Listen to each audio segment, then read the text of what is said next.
கோவையில் மகா சிவராத்திரியை ஒட்டி குழந்தைகள் உள்பட 100க்கும் மேற்பட்ட பெண்கள் இடைவிடாமல் 1 மணி நேரம் தொடர்ந்து சிவ தாண்டவ நடனம் ஆடி உலக சாதனை புத்தகத்தில் இடம் பிடித்துள்ளனர். கோவை மாவட்டம் சிந்தாமணிபுதூர் பகுதியில் மகா சிவராத்திரியை முன்னிட்டு சிவதாண்டவம் 2026 என்ற தலைப்பில் நாட்டிய நிகழ்ச்சி நடைபெற்றது.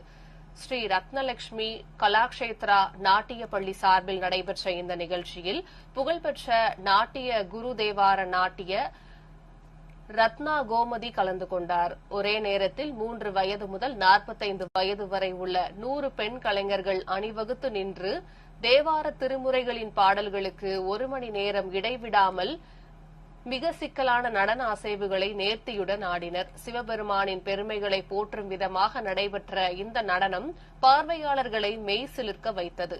இவர்களின் இந்த நிகழ்வு Jackie book of world records எனும் உலக சாதனை புத்தகத்தில் இடம் பிடித்துள்ளது.